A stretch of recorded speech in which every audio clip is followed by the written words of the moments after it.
जिंदगी बहुत अनिश्चित है, कब क्या होगा किसी को नहीं पता, लेकिन सब कुछ ठीक होगा इसी उम्मीद पर दुनिया कायम है और हमारी जिंदगी भी। सही सोच के साथ सही राह पर चलते रहो तो सब कुछ ठीक होगा। ये भरोसा हमें जिंदगी जीने की हिम्मत और ताकत देता है। लेकिन अगर सब कुछ ठीक होगा इस बात पर से भरोसा उठ गया तो, उम्मीद बार बार लगातार टूटती रही तो इंसान मायूस होकर गलत लोगों, गलत बातों और गलत राह पर भटक जाता है। उसके दिल में ये डर बैठ जाता है कि जो गलत कल हुआ वही आज होगा और शायद कल भी। और इसी डर को अपने सीने से लगाए वो जिंदगी जीने लगता है और नतीजा तबाही, बर्बादी। अतीत में चाहे कितना भी बुरा क्यों ना हुआ हो, लेकिन भविष्य में सब कुछ अच्छा होगा, इसी उम्मीद के साथ जीना ही जिंदगी है। अगर ये आशा, ये उम्मीद इंसान ने छोड़ दी तो उसका क्या नतीजा हो सकता है, ये हमारी आज की कहानी बताती है। एक ऐसा केस जिसने पुलिस को बौखला दिया, एक ऐसी कहानी जिसे देखकर आप भी चौंक जाएंगे।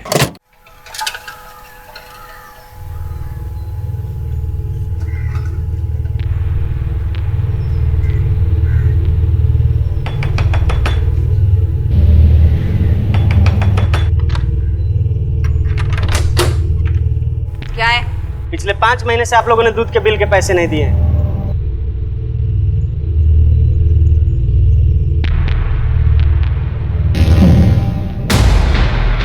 अरे दरवाजा खोलो। अजय, अजय, माजी कहाँ? अरे ये कोई तरीका थोड़ी, हटिए। अरे माजी को बुलाइए, पैसा दीजिए। माजी को बुलाइए। आपका पैसा मिल जाएगा, आप बाहर चलिए। अरे 5 महीना हो गया, अभी तक पैसा नहीं मिला। पैसा चाहिए, पैसा चाहिए, पैसा चाहिए। अरे एक मिनट, अरे बबीता, अरे माँ, पैसा दो मेरा। ए, क्या कर रहा है? हाँ? क्या कर रहा है? कितने पैसे तेरे? हाँ, बोल। 5 महीने का 6000 रुपए। पकड़, निकल यहाँ से। उठा पैसे। कल से मैं इधर दूध देने नहीं आऊंगा। चल भाग। छोड़ूंगा नहीं मैं किसी को। हे भगवान। बिल देने में क्या दिक्कत है तुम्हें? इतने से पैसे के लिए सब? ये सब मतलब मैंने क्या किया? हाथ देख, शुक्रवार का दिन है और शुक्रवार के दिन लक्ष्मी घर से बाहर नहीं जानी चाहिए, और ये हमेशा शुक्रवार को क्यों आता है?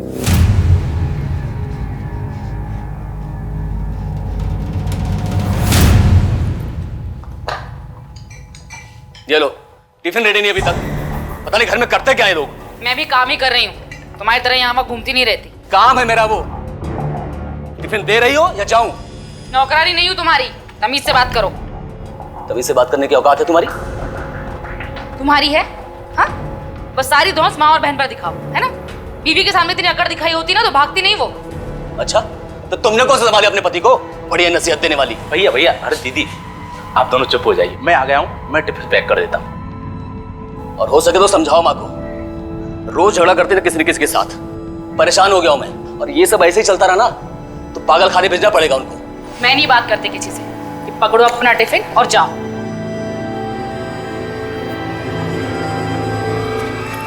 भगवान, कुछ गड़बड़ ना हो जाए बस।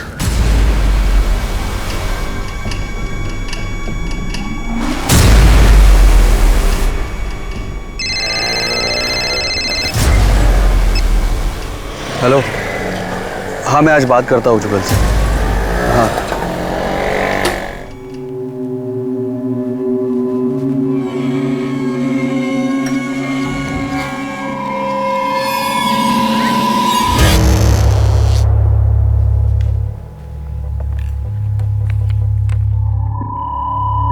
मुझे किसी भी कीमत पर मेरा परिवार चाहिए, हंसता खेलता परिवार।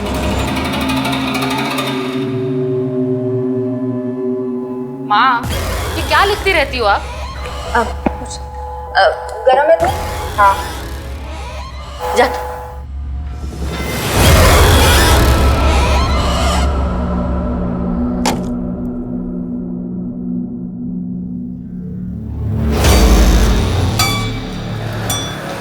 भगवान रक्षा करना, कहीं कोई एक्सीडेंट ना हो जाए आज। चल भाई।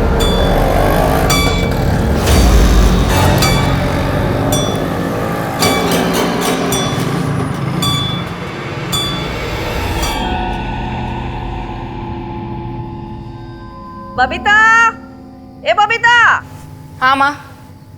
8 बज गए, दरवाजा बंद कर ले।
बॉडी की पोजीशन अजीब है। पूनम, तुम बाकी घर की तलाशी लो। मैम।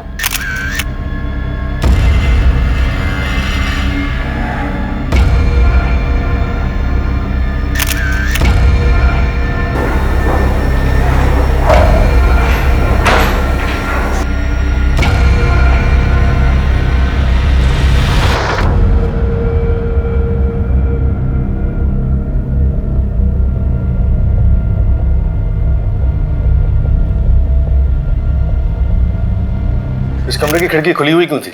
जुगल भैया अक्सर देर से आते हैं तो उनके लिए खिड़की खुली रखनी पड़ती थी। माँ की वजह से शाम 8 बजे घर के सारे दरवाजे बंद हो जाते हैं।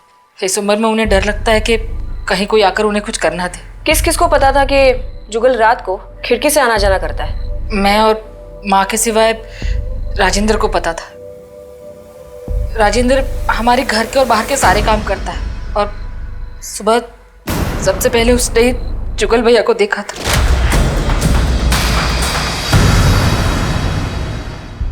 घर से या इस कमरे से कोई सामान गायब है?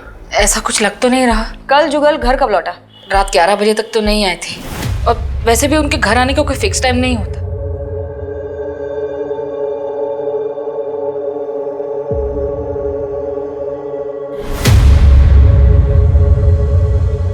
नहीं, आप किसी भी चीज को हाथ मत लगाइए। आशुतोष, बॉडी को पोस्टमार्टम के लिए भेज दो और ये खाने और शराब के सैंपल्स को फॉरेंसिक लैब में। और जुगल के पॉकेट में जो मोबाइल मिला है उसके सारे कॉल रिकॉर्ड्स निकालो।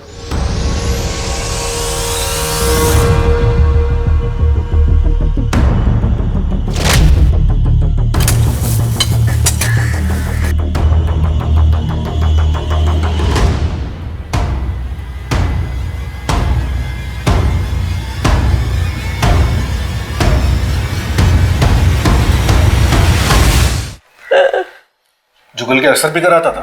अक्सर, और कभी कभी तो बहुत ज्यादा। किसी से झगड़ा या दुश्मनी थी यहाँ आसपास पड़ोस में या जहाँ काम करता था वहां? नहीं। ठीक है, अब हम चलते हैं। कुछ पता चलता है तो हम आपको बताते हैं।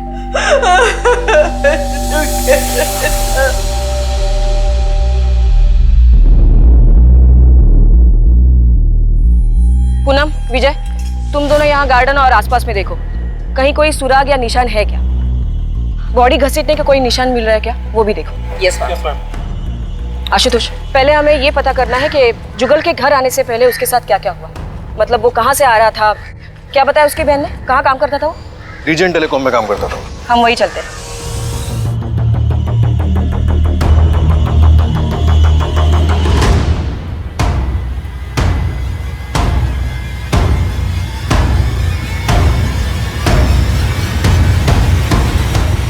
राजेंद्र,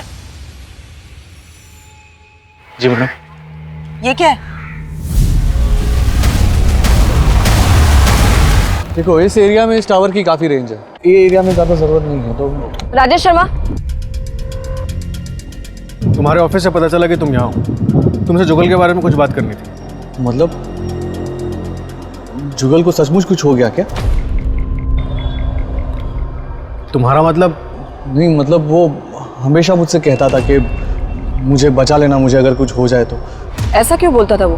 जब से उसकी बीवी निकिता उसे छोड़कर गई है तब से पूरी तरह से हिल गया है वो।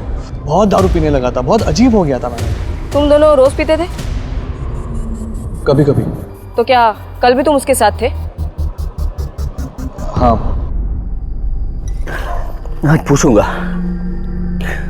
पूछूंगा उससे, उसने क्यों किया मेरे साथ ऐसा। अरे मुझे छोड़कर चली गई, वो गई तो मेरा छलक चला गया, सब कुछ बर्बाद हो गया।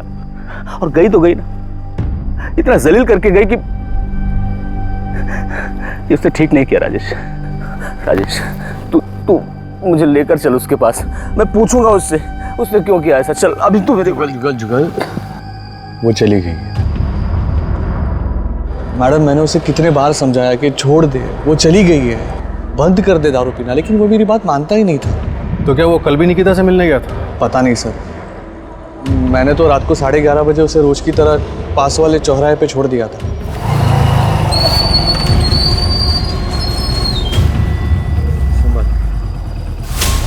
जुगल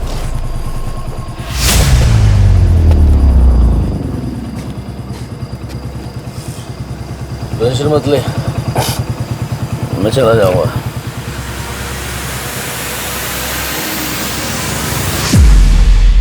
और वो किस जिल्लत की बात कर रहा था?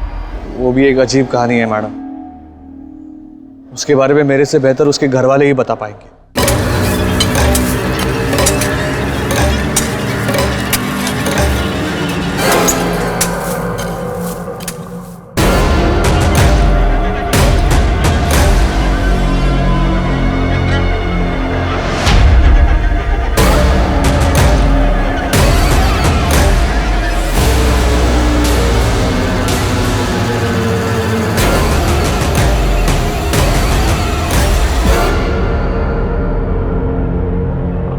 तुमने दफनाया इस कुत्ते को?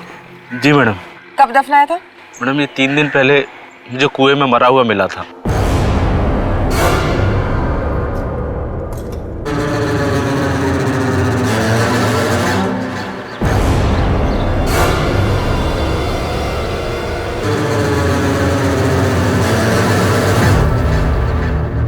चलो दिखाओ ये कुआं कहाँ है।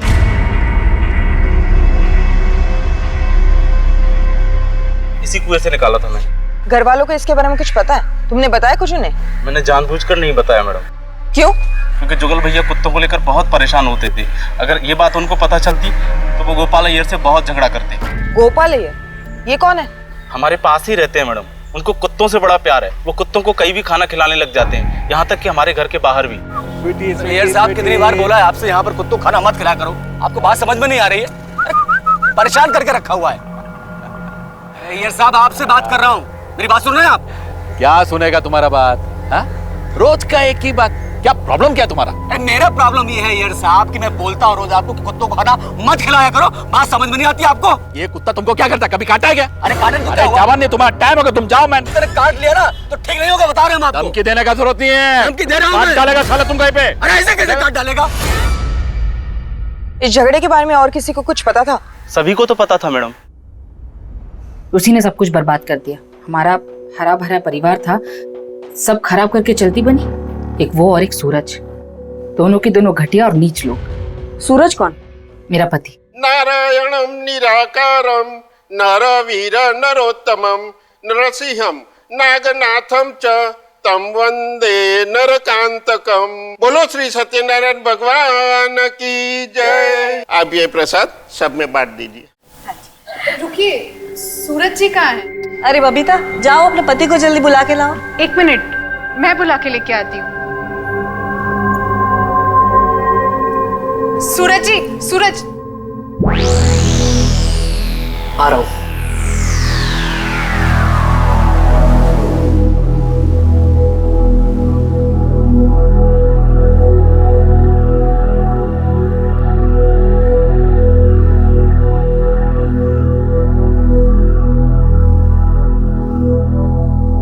अरे भाई जल्दी आ जाओ, सब वेट कर रहे हैं। आ रहे हैं। बबीता टॉवल देना। बबीता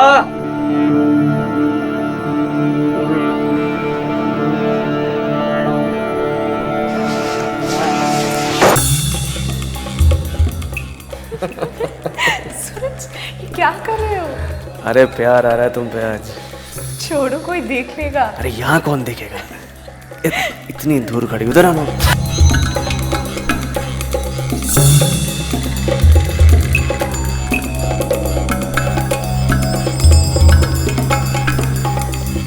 लेकिन जब माँ ने उन दोनों से पूछा तो दोनों ने साफ इनकार कर दिया। क्या बंद कर दे? किस बारे में बात कर रही हैं आप? मेरी तो कुछ समझ में नहीं आ रहा है। झूठ, तुम दोनों झूठ बोल रहे हो। मैंने खुद देखा और सुना तुम दोनों को बात करते हुए।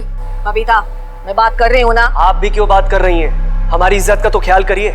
निकिता भाभी के बारे में सोचिए, शर्म आनी चाहिए आप लोगों को। अच्छा, तुम्हारे कहने का मतलब ये है कि तुम दोनों के बीच कुछ नहीं चल रहा। आपकी कसम, भगवान की कसम, ऐसा कुछ भी नहीं है। ठीक है, इस बात को यही खत्म कर दे। परिवार की शांति बिगड़नी नहीं चाहिए, याद रखना। लेकिन फिर उसी दिन दोनों खुलेआम बिना शर्म के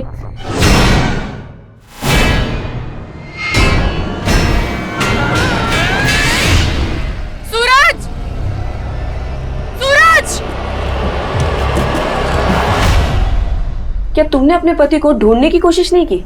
नहीं, मैंने सूरज को डिवोर्स दे दिया था। तो सूरज उस घर में घर जमाई बनकर रह रहा था? हाँ, उन दिनों सूरज का काम घाटे में चल रहा था, इसीलिए कुछ दिनों के लिए हम माँ के यहाँ शिफ्ट हो गए थे। सूरज ने मुझसे कहा था कि उसे जल्दी एक बड़ा ऑर्डर मिल जाएगा और फिर हम अपने घर में शिफ्ट हो जाएंगे। फिर उसके बाद आपकी तरह जुगल ने भी निकिता को डिवोर्स दे दिया? नहीं, उसने मना कर दिया था।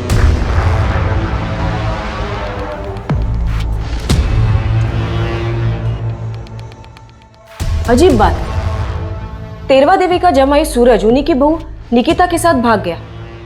शायद इसी सदमे ने तेरवा देवी और उनके परिवार को। जुगल की पॉकेट से जो फोन मिला उसकी कॉल रिकॉर्ड्स आ गए।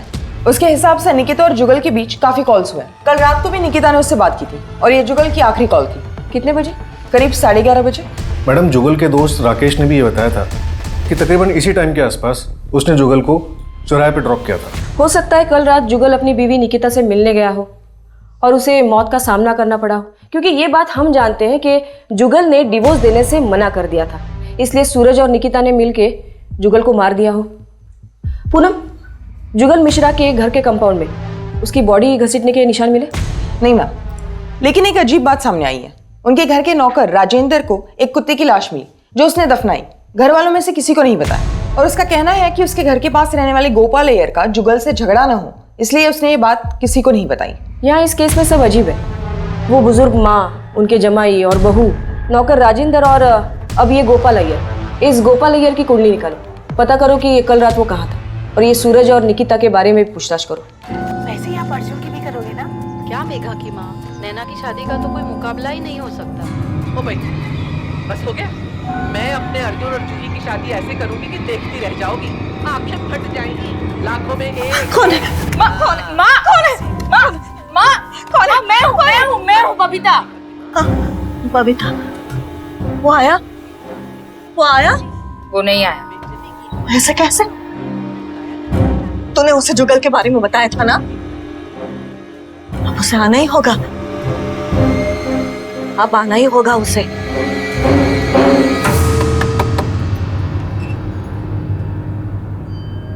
परसों रात को आपने जुगल को फोन क्यों किया था?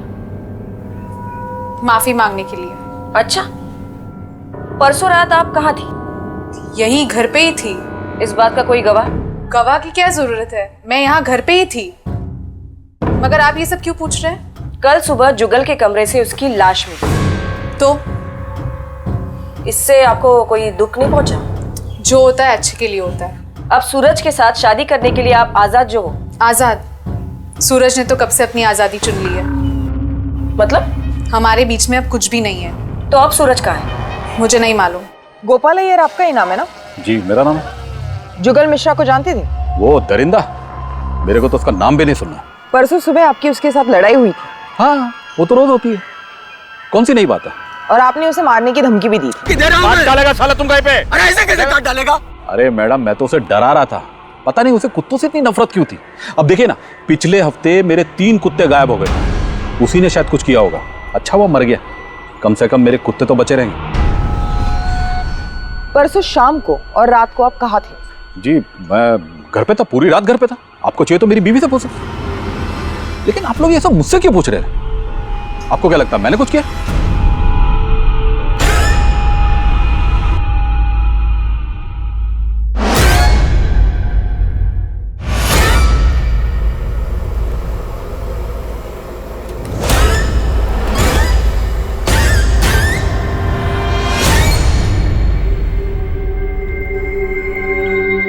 कैसा बना है? ठीक है। अरे ठीक है या अच्छा है? अच्छा है माँ। धीरज अगर कुछ कम है तो बता दे, मैं और डाल देती हूँ। नहीं नहीं, बराबर है एकदम।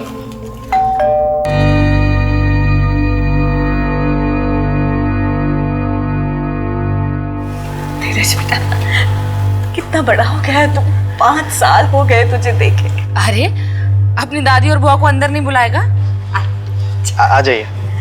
बबीता, टिफिन ला। धीरज बेटा आ जा, इधर आ जा, खाए। कौन है धीरज? धीरज, आप दोनों से मैंने साफ साफ कहा है कि आपसे हमारा कोई लेना देना नहीं है। सुनाई नहीं दे रहा आपको? इज्जत से निकल जाइए वरना धक्के मार के निकलवाऊंगी। अरे ले धीरज बेटा, ले बेटा, ले बेटा। अरे मेरे हाथ का बना घर का ताजा खाना है और सब कुछ इसकी पसंद का है। धीरज, इनके हाथ का बना कुछ मत खाना। क्या नहीं खाने थे उससे, कुछ नहीं होगा उसे। हाँ? फिर भी वो नहीं खाएगा। बबीता खाइए, खा खा, ताकि उसको पता चले कि इसमें मैंने जहर नहीं डाला है। देख देखा? और सुन, धीरज मेरा पोता है, वो मेरे घर में रहना चाहिए, मेरे साथ। धीरज उस घर में कभी नहीं जाएगा। उस घर में एक भी मर्द जिंदा नहीं रहता है। अब तो जुगल को भी खा गए आप लोग। याद रखता नहीं, बहुत पछताएगी तू। निकलिए।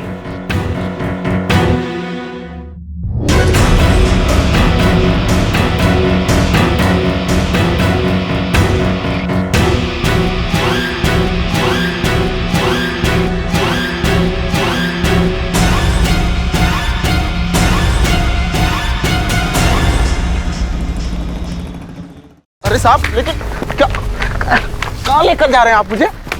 साहब हुआ क्या? साहब, अरे अरे मैडम मुझे बताइए तो सही, मुझे यहाँ क्यों लेकर आए हो आप? क्योंकि तू हर काम में सबसे पहले है। तुझे सबसे पहले कुएं में से एक मरा हुआ कुत्ता मिला। जुगल की लाश को भी सबसे पहले तूने देखा, और जुगल के झगड़े के बारे में भी सबसे पहले तूने हमें बताया। अब सच सच बता, तुझे कुएं में से एक मरा हुआ कुत्ता मिला या 3? नहीं मैडम, सिर्फ एक ही कुत्ता मिला था। मैंने मैडम को बताया तो था। ठीक है, तुम जाओ। पूनम, इस पे नजर रखना। और वो तेरवा देवी का जमाई सूरज, वो कब आ रहा है? आ गया मैं। क्यों सूरज, निकिता से कब शादी कर रहे हो? शादी? हाँ शादी, क्योंकि अब जुगल मिश्रा जो नहीं रहा। जुगल मिश्रा नहीं रहा? बुढ़िया अपने आखिरी बेटे को भी खा गई। मतलब? पहले 2 बेटे मर चुके हैं उनके, पर मैम मेरा उस घर से और बबीता से ना कोई रिश्ता नहीं है अब। तुम निकिता से आखिरी बार कब मिले थे? कई महीने हो गए मुझे तो, पर हाँ बबीता का फोन आया था 2 हफ्ते पहले। बबीता का? हाँ, वो बोल रही थी मिलना है, कुछ मदद चाहिए, लेकिन बाद में ना कोई फोन आया ना मिलने आई। ठीक है।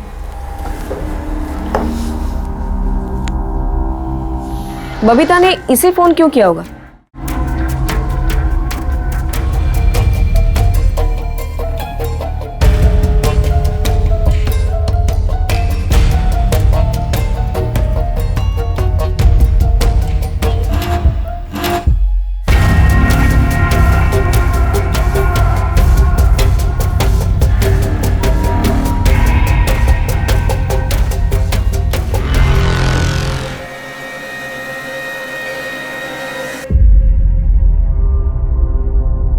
बबीता से मिलना है। वो तो घर पर नहीं है। कहाँ चली गई वो? मंदिर गई है, वो देर से लौटेगी। आपने बताया नहीं कि जुगल के और 2 भाई भी थे? जुगल की मौत के बाद हमने काफी लोगों से पूछताछ की। सबका यही कहना है कि इस घर के मर्द जिंदा नहीं बचते। ऐसा क्यों? पता नहीं है, हमारे ये घर के मर्दों को क्या हो जाता। कोई रहना ही नहीं चाहता इसका। मेरा बड़ा बेटा युवराज 14 साल की उम्र में ही बीमारी की वजह से मर गया और दूसरा बेटा गिरिजेश, उसका एक्सीडेंट हो गया।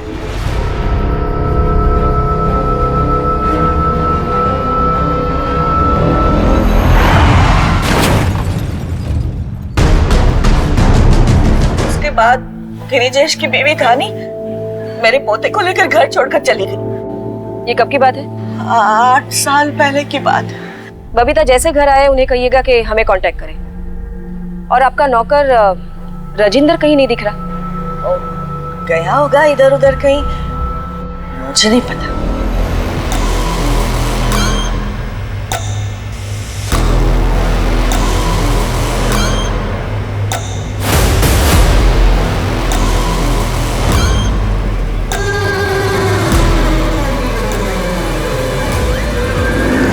नमस्ते सर।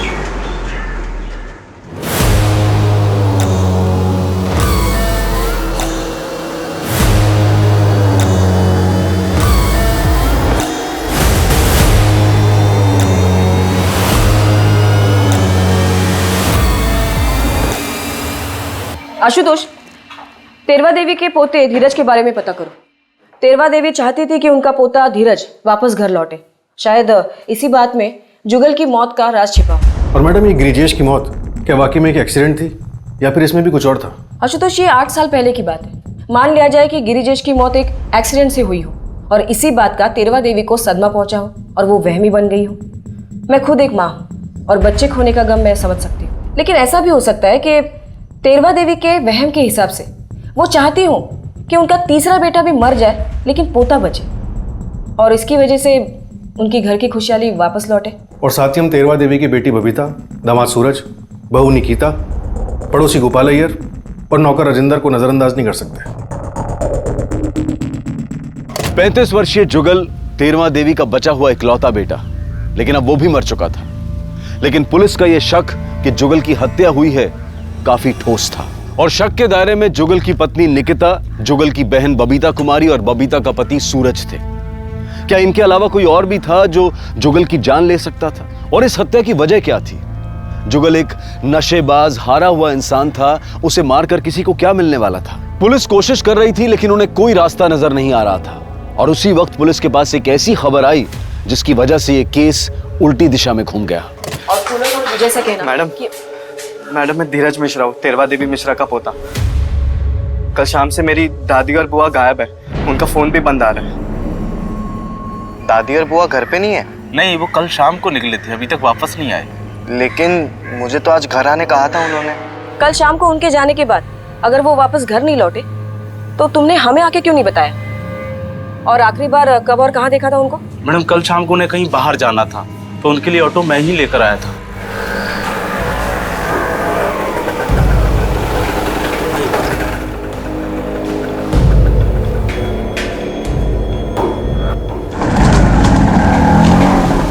उनके पास कुछ सामान वगैरह था? एक छोटी सी थैली थी मैडम, बस। ठीक है, उनके बारे में अगर कुछ पता चलता है तो हम तुम्हें बताते हैं। जी मैडम। आशुतोष, ये बड़ी हैरानी की बात है। बबीता और तेरवा देवी का गायब होना और जुगल की मौत का कुछ ना कुछ तो कनेक्शन है। शायद इन दोनों ने मिलकर कुछ किया हो, लेकिन दो औरतें एक साथ ऐसे अचानक गायब कहाँ हो सकती है? और वो ज्यादा घर से बाहर निकलती भी नहीं थी। खैर, इन दोनों की फोटोज शहर के सारे पुलिस स्टेशंस में सर्कुलेट कर दो।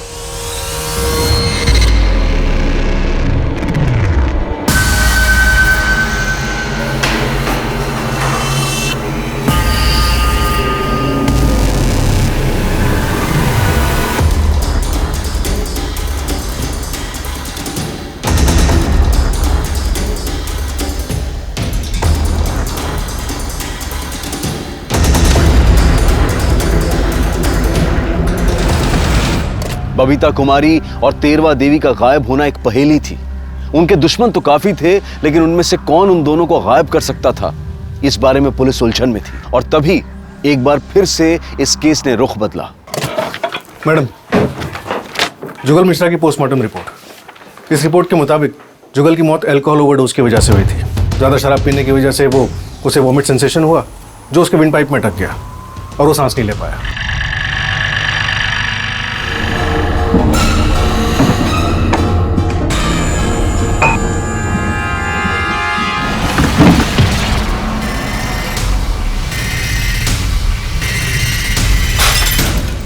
इसके अलावा जुगल की बॉडी में शराब छुड़ाने की दवाई के ट्रेसेस भी मिले। डॉक्टर ने रिपोर्ट में death by natural cause he लिखा है और फॉरेंसिक रिपोर्ट के मुताबिक शराब छुड़ाने की दवाई के ट्रेसेस उस खाने की प्लेट में भी मिले हैं जो हमें जुगल के रूम से मिली थी।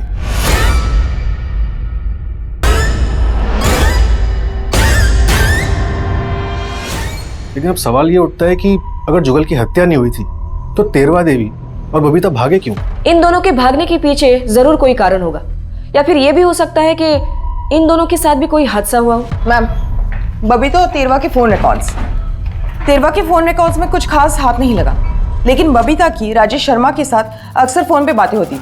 राजेश शर्मा कौन, वो जुगल का दोस्त? उसका फोन लग नहीं रहा, इसलिए उसका फोन ट्रैक करने के लिए बोल दिया है। ठीक है, तुम राजेश शर्मा को ट्रैक करो, तब तक हम एक बार फिर से तेरवा देवी के घर चलते हैं। शायद वो घर वापस लौटी है। ये घर देख रहे हो तुम लोग, ये घर भी मेरा है, कुछ टाइम में मेरे ही नाम पे हो जाएगा। अरे पैसे बहुत है, टेंशन नहीं है कुछ भी, अपना जो भी हिसाब है ना वो ले दे के खत्म कर देंगे, उसके बाद भाई भाई बैठेंगे, पार्टी करेंगे आराम से। क्या बोलते हो?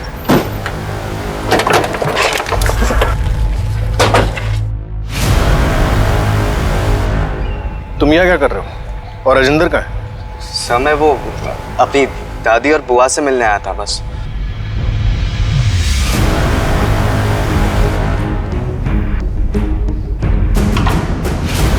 ये राजेश शर्मा का ही घर है ना? हम राजेश का है? पता नहीं मैडम, उससे हमने कहीं बाहर जाते हुए देखा वहां।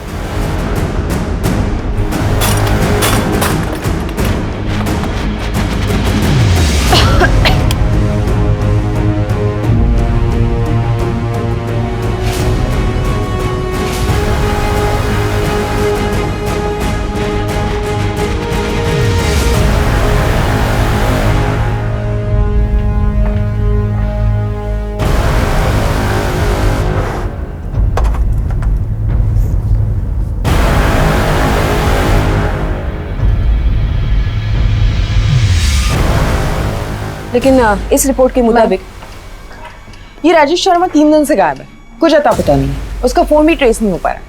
लेकिन हमारी खबरियों से ये पता चला कि बबीता और वो अक्सर छुप छुप कर मिला करते थे।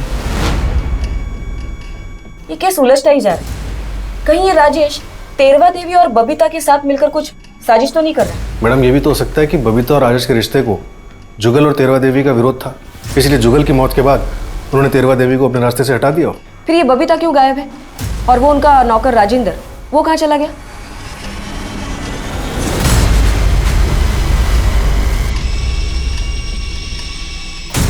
तेरवा देवी की इस डायरी में बहुत कुछ लिखा हुआ है। पुलिस के सामने एक जबरदस्त पहेली थी, तेरवा देवी की वो डायरी जिसमें उसने अपने दुश्मनों के नाम लिखे थे। लेकिन पुलिस ने उन सब से बात की थी और पुलिस को किसी के भी खिलाफ कोई ठोस सबूत नहीं मिला था। उस डायरी में लिखी हुई बातें सच थी या फिर एक बुजुर्ग औरत के असंतुलित दिमाग की कल्पनाएं? क्या यह डायरी पुलिस को अपनी मंजिल तक ले जाने वाली थी या फिर यह डायरी उन्हें गुमराह करने वाली थी? अगर कभी मुझे कुछ हो जाए तो उसके जिम्मेदार ये लोग होंगे। वो दूध वाले नील ने मुझे धक्का दिया और मेरे सर पे चोट लगी और उसने मुझे जान से मारने की धमकी भी दी। मैंने तो अपना पैसा मांगा था मैडम, लेकिन बुढ़िया ने मुझ पे ही डंडे से हमला कर दिया। मैं खुद को बचाने के लिए उसे हल्का धक्का मारा था। फिर तूने क्या किया? बदला लेने के चक्कर में सबकी जान ले ली? नहीं मैडम, मैंने किसी को कुछ नहीं किया। सूरज और निकिता दोनों बहुत झूठे हैं। उन्होंने मेरे सामने झूठ पे झूठ बोला। उन्हें अपनी गलती की सजा मिलनी ही चाहिए। सर मैं सच बोल रहा हूँ, मैंने कुछ नहीं किया है। सर हमारा एक दूसरे से कोई लेना देना नहीं है। उस परिवार में कोई जिए या मरे उससे हमें क्या फायदा। मैं जो कुछ भी हुआ है उसे भुलाने की कोशिश कर रही हूँ। ये गोपाल अय्यर मेरे जुगल के साथ बहुत झगड़ा करता है। मैंने जुगल को सिर्फ धमकाया था। तेरवा देवी और उसकी फैमिली से मेरी कोई दुश्मनी नहीं है। वैसे भी वो औरत थोड़ी पागल थी। आपको यकीन नहीं होता ना, बार वो लड़का आकर बैठा ना, आप उससे पूछिए कितना बेइज्जत करके उसको निकाला था घर से। उसने मेरे को सामने आकर बताया। उसको भी कुत्तों से बहुत प्यार है। अभी पिछले 2 हफ्तों से मेरे साथ वो कुत्तों को खाना खिलाता है। जुगल की तबीयत खराब होने के बावजूद और मेरे मना करने के बाद भी हितेन ने जुगल को दारू लाके दी। मैं छोड़ूंगी नहीं उसे। अरे एक ही बेटा बच्चा है मेरा। हटाओ उसे, दारू नहीं दिला, निकल। माँ जी बोलती थी कि मैं जुगल भैया की जान के पीछे पड़ा हूँ। अब जुगल भैया के ही कहने पे मैं उनके ही पैसों से उनके लिए शराब ला के देता था। अब उनकी तबीयत खराब थी तो उसमें मेरी क्या गलती? अच्छा, और कुत्तों से बहुत प्यार है तुझे? हाँ। सिर्फ 2 हफ्तों से प्यार है? नहीं मैडम, ऐसा नहीं है। कुत्तों से तो बचपन से प्यार करते हैं, एक गांव में पाला हुआ भी है। ठीक है, जब तक हम नहीं कहते शहर से बाहर जाना मत। आशुतोष, हमें इस पे भी नजर रखनी होगी। धीरज के आने के बाद ही हमारे घर में सुख और शांति लौटेगी, मगर ध्यानी चाहती है हम सब मर जाए। धीरज का इस्तेमाल करके हम सबको पहले ही मार डालेगी वो। ढेर सारे पैसे, आलीशान मकान, यही तो चाहती थी तुम। अब ना तेरवा देवी बीच में आएगी और ना ही बबीता। मैडम, ऐसी कोई बात नहीं है, मुझे उस घर से एक कौड़ी भी नहीं चाहिए। ये ड्रामा बंद करो। और आपको चाहिए हो या ना हो, हमारे इंफॉर्मेशन के मुताबिक धीरज महलों के सपने जरूर देखता था। अरे काका, चुका दूंगा ना आपका बिल, दे दो अभी। हाँ हाँ जानता हूँ, बहुत बड़ा आदमी है तू, बहुत बड़ा घर है तेरा, तू चाहे तो सबको खरीद सकता है। अरे जाओ यहाँ से, कुछ भी नहीं मिलेगा। मैडम, अगर हमें पैसे और आलीशान मकान ही चाहिए होता तो मेरे पति के मरने के बाद मैं वो घर छोड़कर नहीं आती। वो घर शापित है, वहां एक भी मर्द जिंदा नहीं रहता, और अगर मेरा बेटा धीरज वहां रहता तो वो भी मर जाता। धीरज, मैंने तुझे मना किया था ना, बोला था ना इन लोगों से दूर रहना। आशुतोष, बबीता के बारे में भी लिखा है इस डायरी में। तेरवा देवी को बबीता के लक्षण ठीक नहीं लग रहे थे। देर से आती थी, जबान लड़ाती थी। मैम, शहर के बाहर वाले जंगल से खबर आई है।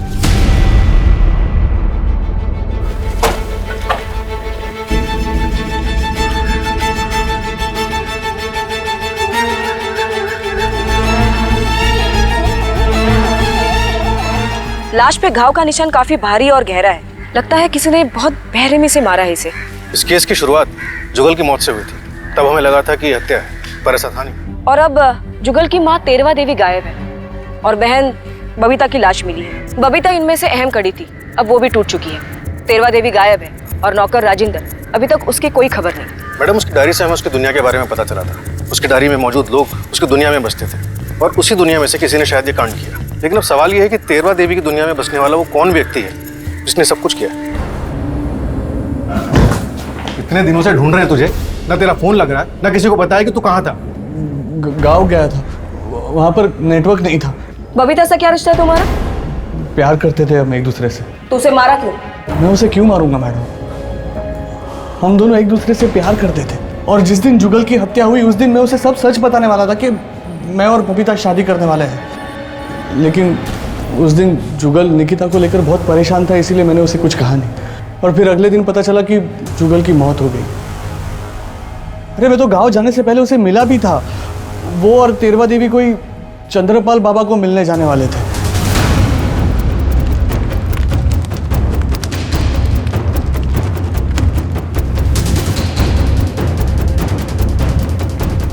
चंद्रपाल, ये बबीता और ये तेरवा देवी, क्या ये 2 औरतें तुमसे मिलने आई थी? हाँ आई थी। इन्हें अपना पोता वापस चाहिए था। ये बता रही थी कि इनके परिवार पर शाप का साया है। उसी से मुक्ति के लिए उन्होंने अनुष्ठान किया और वापस चली गई।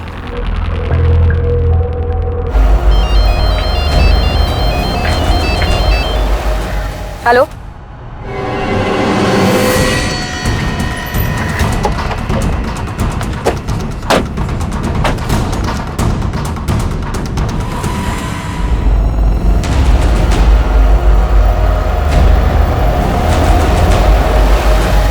हमें आप लोगों के सीनियर से बात करनी है। हमने कुछ नहीं किया। आप लोग पुलिस स्टेशन। मैम, आपकी टीम हमें जबरदस्ती लेकर आई है। किस लिए?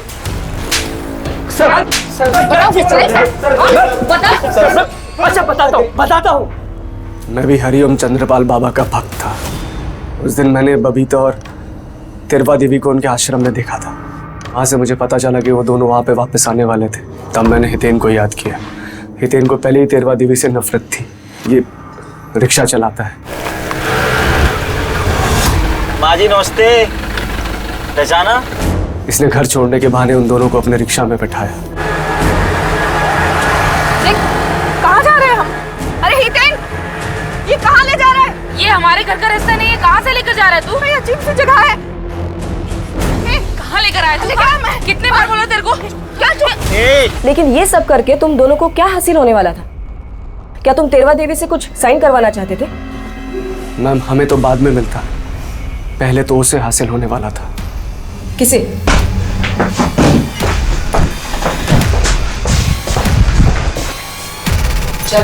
अरे पर मैडम बताइए तो सही क्या हुआ? Madam please.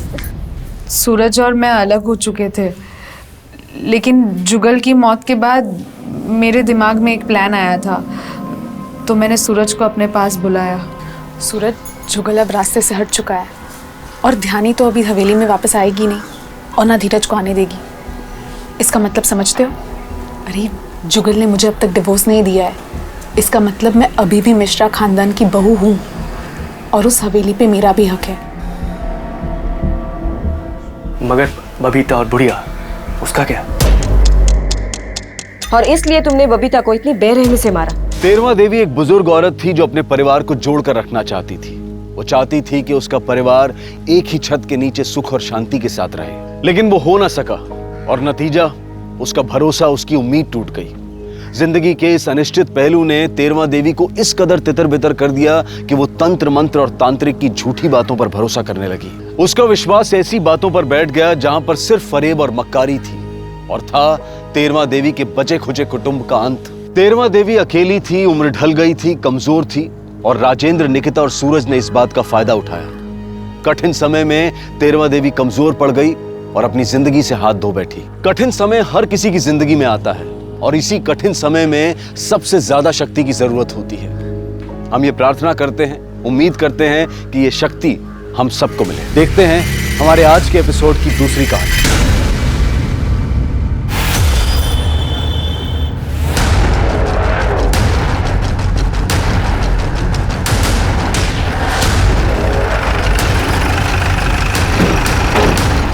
साइड हटिए आप लोग, साइड हटिए।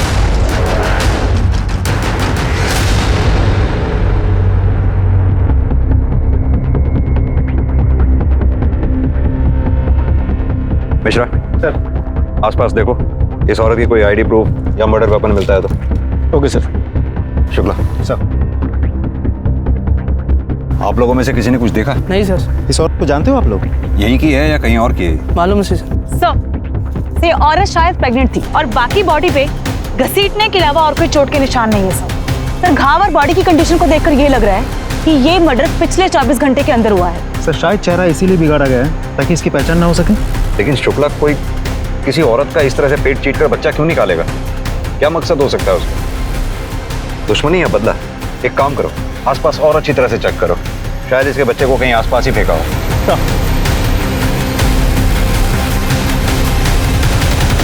पोस्टमार्टम रिपोर्ट के मुताबिक औरत की उम्र 25 से 26 साल है। ज्यादा खून बहने की वजह से कल रात को, यानी कि 2 फरवरी की रात 8 से 9 बजे के बीच उसकी मौत हुई है। सर, यूट्रस के साइज के हिसाब से करीब 7 से 8 महीने का भ्रूण था। मतलब कि बच्चे को जन्म से पहले उस औरत का पेट काटकर बाहर निकाला गया। पेट काट के बच्चा बाहर निकालने के लिए प्रॉपर सर्जिकल इक्विपमेंट्स का इस्तेमाल किया गया है, जैसे आमतौर पर डॉक्टर्स यूज करते हैं सर। लेकिन पेट काटने के बाद औरत को वैसे ही छोड़ दिया गया, जिसकी वजह से एक्सेसिव ब्लड लॉस हुआ और उसकी मौत हो गई। शुक्ला, या तो ये किसी नौसीखे का काम लगता है, या फिर इस केस के पीछे 2 कारण हो सकते हैं, इलीगल अबॉर्शन और इलीगल डिलीवरी। उस औरत के साथ कोई बलात्कार या सेक्सुअल असॉल्ट का भी मामला सामने आया है? नहीं सर। मतलब कि शायद उस औरत का बच्चा ही उसकी मौत का कारण बना, लेकिन क्यों? भारतीय संस्कृति में औरत को देवी मतलब भगवान के बराबर माना गया है, बल्कि उसके भी ऊपर, क्योंकि वो अपने भीतर एक जिंदगी को पालती है और फिर असहनीय पीड़ा को झेलते हुए उसे जन्म देती है। हमने बच्चों के हॉस्पिटल, स्कूल, मोहल्ले, गलियों और यहां तक कि उनके घर से अगवा होने के किस्से सुने हैं, लेकिन एक गर्भवती महिला के पेट को चीरकर उसके अजन्मे बच्चे को अगवा करने का घिनौना जुर्म सब पहली बार सुन रहे थे। कौन थी औरत जिसके साथ इतनी बर्बरता की गई थी और क्यों? इससे किसी की क्या दुश्मनी, क्या नफरत होगी कि इतनी बेरहमी से इसका कत्ल करके उसके अजन्मे बच्चे को अगवा कर ले? क्या दुश्मनी और नफरत ही इस दिल दहला देने वाले जुर्म का कारण थी, या फिर वजह कुछ और ही थी?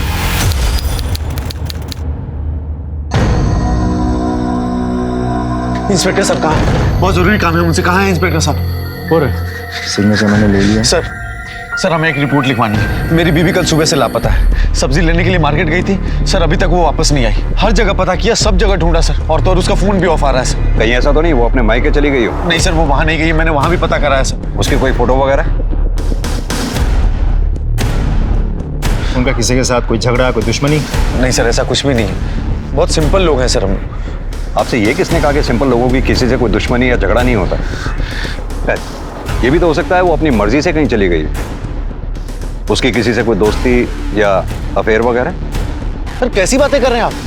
सर वो ऐसी नहीं है, मेरी बीवी है वो, 7 महीने की प्रेग्नेंट है सर, 2 महीने में हमारा बच्चा होने वाला है। शुक्ला, इनकी पत्नी की डिटेल्स ले लो और छानबीन शुरू कर दो। इनकी पत्नी की फोटोग्राफ्स मार्केट में सब जगह सर्कुलेट करवा दो। लोकेशन रिकॉर्ड, कॉल रिकॉर्ड सब निकलवाओ।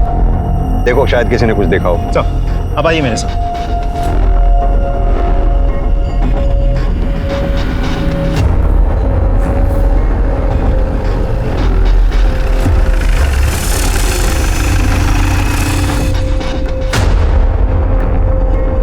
सर हेमा देवरानी है मेरी, 7 महीने की प्रेग्नेंट है। हम लोग बहुत ध्यान रखते हैं उसका। वो तो प्रेगनेंसी में चलते फिरते रहना सेहत के लिए अच्छा होता है, इसलिए घर के छोटे मोटे काम करने देते हैं हम उसे। लेकिन कल जब वो सब्जी खरीदने निकली तो वापस घर ही नहीं लौटी।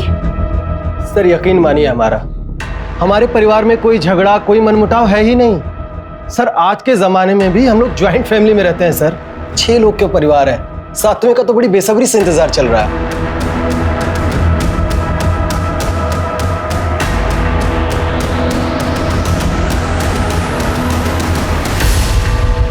सर हमने हेमा की फैमिली, आस पड़ोस के मार्केट, हर जगह पूछताछ की है, लेकिन कहीं से कोई सुराग नहीं मिला। मार्केट के किसी भी सीसीटीवी फुटेज में वो दिख नहीं रही। उसका फोन भी घर से बाहर स्विच ऑफ हुआ है। मैंने कॉल रिकॉर्ड्स खुद चेक किए हैं, ज्यादातर घर वालों के ही नंबर है। और फिरौती के पैसों के लिए भी अभी तक कोई फोन नहीं आया। पॉसिबल है कि ये किडनैपिंग का केस ही ना हो। अब सवाल ये उठता है कि हेमा गई तो गई कहाँ? क्या अपनी मर्जी से कहीं चली गई?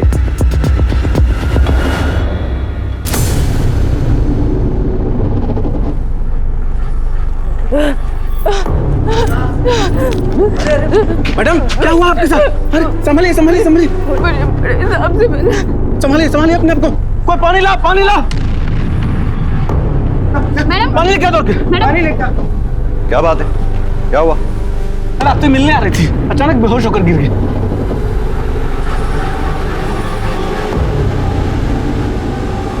हेमा? आइए। हेमा, हेमा क्या हो गया तुम्हें? अरे ये सब कहाँ चली गई थी तुम? मैंने उनको रोकने की बहुत कोशिश की, लेकिन नहीं रोक पाए। हेमा तुम क्या कह रही हो? मैं सब्जी लेने जा रही थी मार्केट में और मेरे सामने बहन आके रुकी। सब इतना जल्दी हो गया कि मैं कुछ समझ ही नहीं पाई, और जब समझ में आया तो उन्होंने मेरे आँख, मुंह और पैर बांध रखे थे। मैं बहुत चिल्लाई, मैं बहुत गिड़गिड़ाई, लेकिन किसी ने नहीं मेरी सुनी और उसी वैन से मुझे फेंक के चले गए।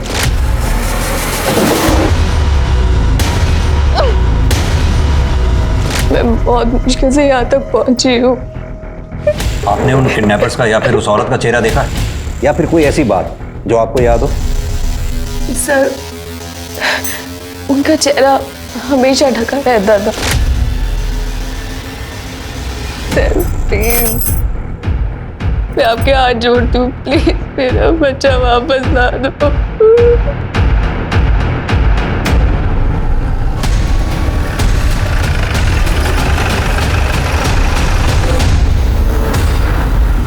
सर मुझे समझ में नहीं आ रहा कि आप हेमा का मेडिकल क्यों कराना चाहती हैं? वो ऑलरेडी इतनी परेशान है। ये जानने के लिए कि हेमा के साथ डिलीवरी के अलावा कोई मारपीट या जोर जबरदस्ती तो नहीं हुई है। लेकिन हेमा बिल्कुल ठीक है, उसके साथ कोई मारपीट, कोई जोर जबरदस्ती नहीं हुई है। और एक बात, उसने किसी बच्चे को जन्म नहीं दिया, दे भी नहीं सकती क्योंकि वो प्रेग्नेंट ही नहीं थी।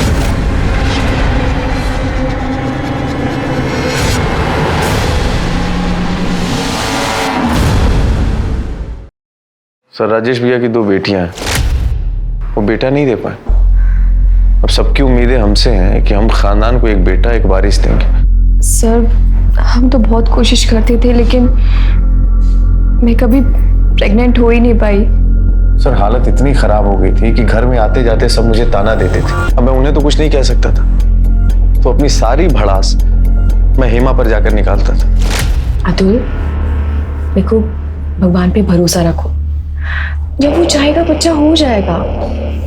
और अगर हमारी किस्मत में है ही नहीं तो हम क्या कर सकते हैं? दिमाग खराब है तुम्हारा। हम भगवान और किस्मत के भरोसे नहीं बैठ सकते। अब तू भी बताओ क्या करूं मैं?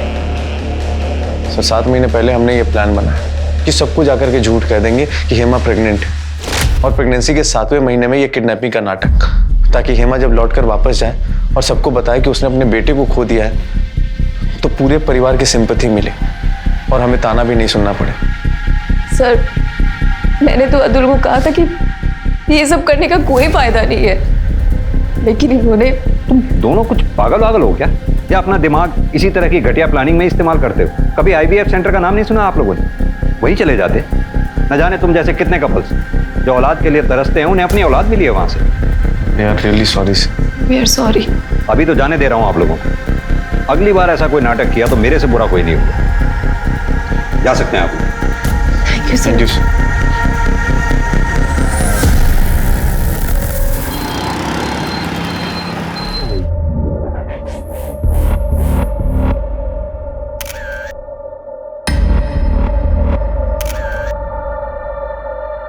हेमा का चेहरा तो देखो कैसे चमक रहा है, पक्का बेटा ही होगा देखना।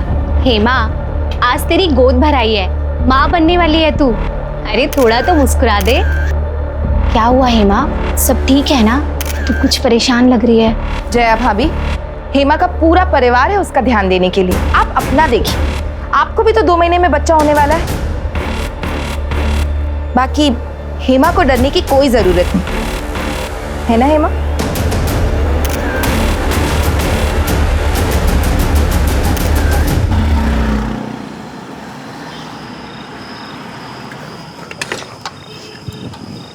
सर करें तो। Sir please help me sir.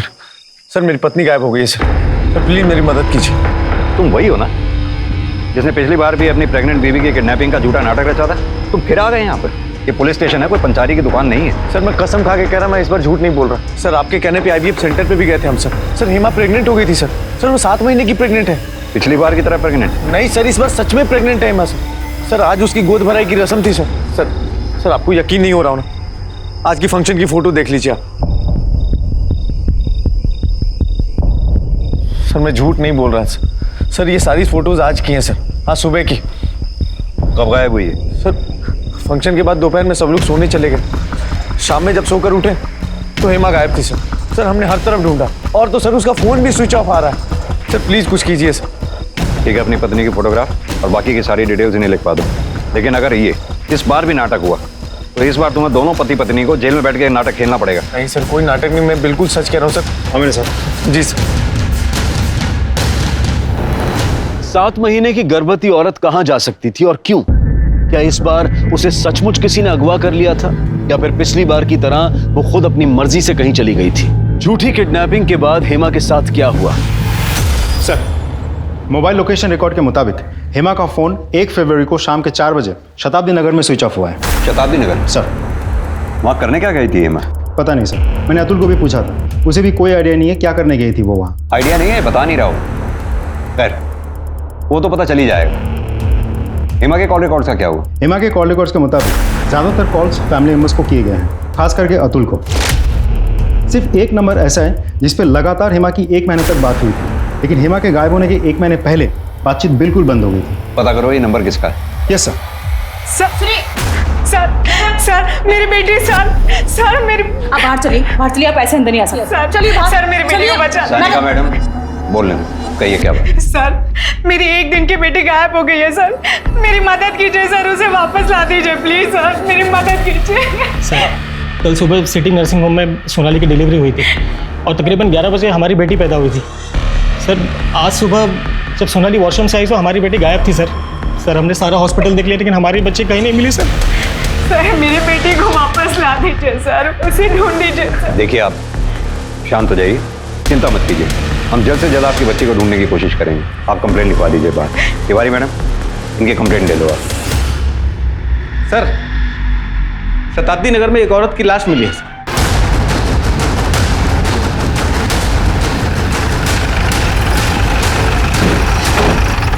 Side हटिए आप लोग, साइड हटिए।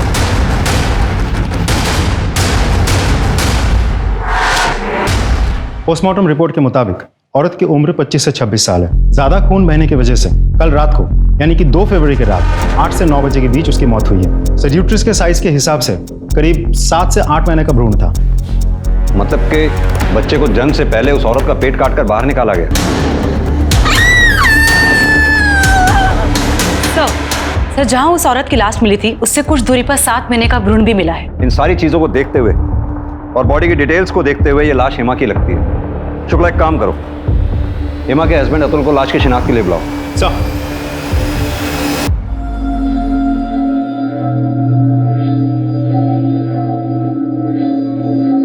बॉडी के ऊपर से हमें एक कपड़े और गहने मिले।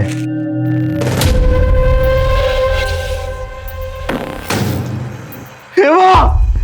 हेमा! हेमा! हेमा! एक और बॉडी है। बच्चे की बॉडी हमें इन्हीं के पास से मिली थी। दोनों बॉडीज के ब्लड सैंपल हमने टेस्ट के लिए भेज दिए, लेकिन हम कंफर्म कर पाए कि ये बच्चा इन्हीं का है। देखिए, मैं जानता हूँ ये मौका नहीं है ऐसे सवाल करने का, फिर भी क्या कोई ऐसा है जिस पे आप लोगों को शक हो, जो ये कर सकता हो? सर, हम आपको पहले ही बता चुके हैं, हम बहुत सिंपल लोग हैं सर। हमारा किसी से कोई झगड़ा, कोई दुश्मनी नहीं है सर।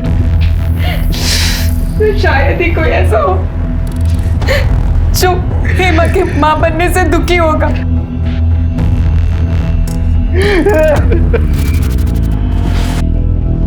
शुक्ला, मेरे पूरे कैरियर में मैंने ऐसा केस कभी नहीं देखा जिसमें किसी औरत का पेट चीरने के लिए सर्जिकल इक्विपमेंट का इस्तेमाल किया गया। कातिल बच्चे को जिंदा रखना चाहता था या फिर उसे मारना चाहता था। इस हद तक वो हेमा से नफरत करता था कि उसका चेहरा तक बिगाड़ दिया। लेकिन क्यों? क्योंकि हेमा के घर वालों का कहना है ऐसा कोई भी नहीं जो हेमा और उसके बच्चे को नुकसान पहुंचाएगा। तो क्या कातिल इन तीनों घर वालों में से कोई एक है? अतुल, कहीं ऐसा तो नहीं अतुल अपनी बीवी से झूठे प्यार का और फिक्र का दिखावा हमारे सामने कर रहा हो? लेकिन सर, मुझे ये समझ में नहीं आ रहा है अतुल का मकसद क्या हो सकता है। वो अपनी ही बीवी और बेटे का मर्डर क्यों करेगा? अब ये तो पता नहीं, लेकिन पता करना पड़ेगा। शुक्ला, तुम्हें इस केस में कुछ भी अजीब नजर नहीं आ रहा? सर, अभी तक तो नहीं, लेकिन एक टीम लगातार पूछताछ कर रही है। आई एम श्योर बहुत जल्द कोई ना कोई क्लू हाथ लग जाएगा। सर, शताब्दी नगर में एक दाइमा है जो इस पूरे तहसील में घरों में बच्चों की डिलीवरी करवाती है। और सर, हेमा का मोबाइल उसके घर के पास ही स्विच ऑफ हुआ था।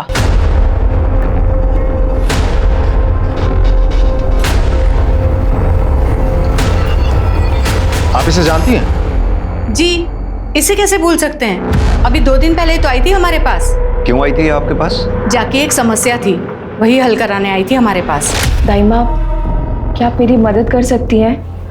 मुझे ये बच्चा नहीं चाहिए, प्लीज गिरा दीजिए इसे।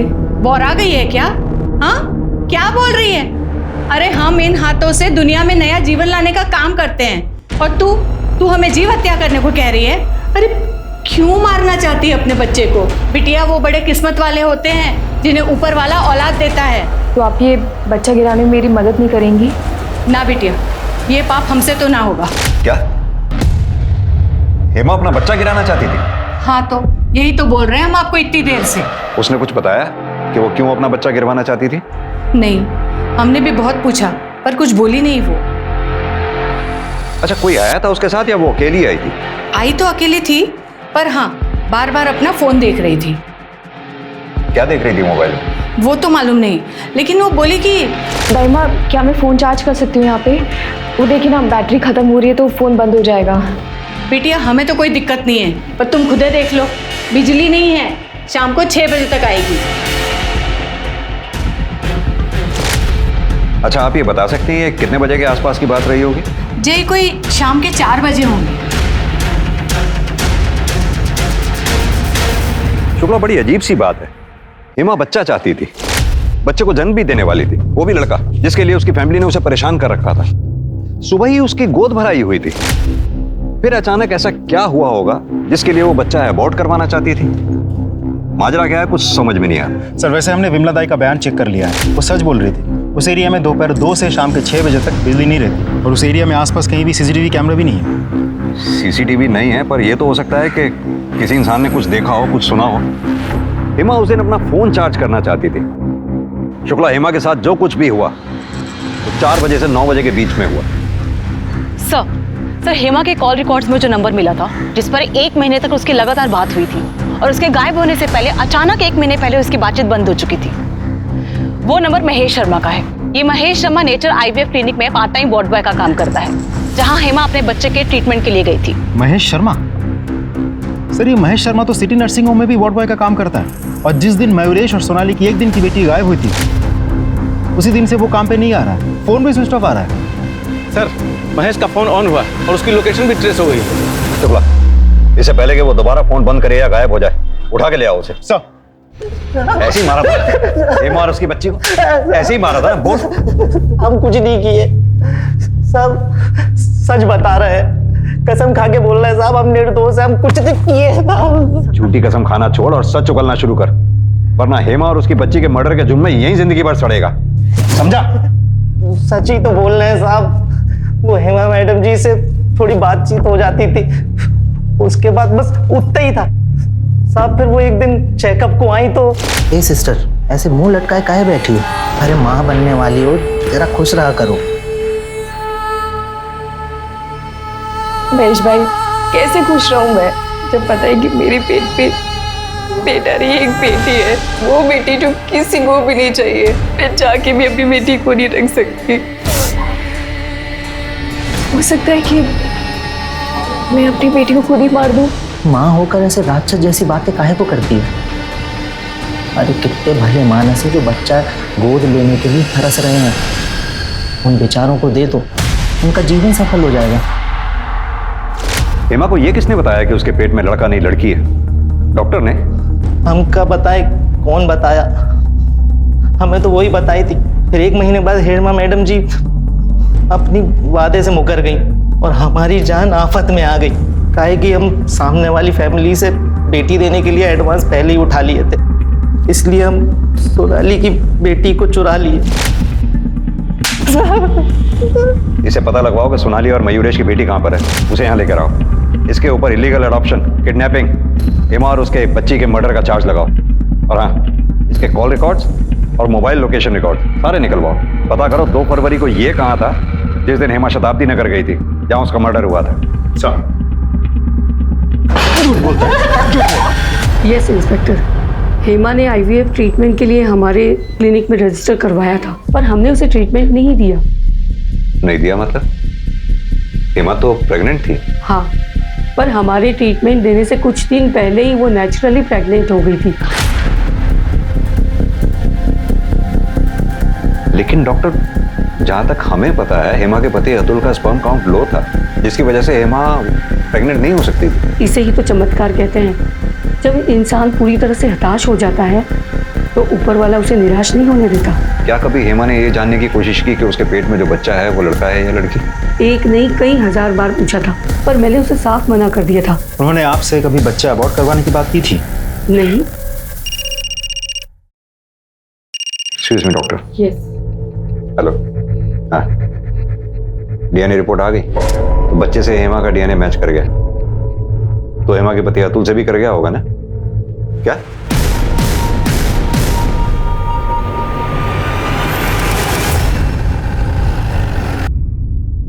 ये क्या बकवास है सर? ऐसा कैसे हो सकता है? हेमा के पेट में पलने वाला बच्चा अतुल का नहीं होगा तो किसका होगा? जरा तमीज से बात कीजिए।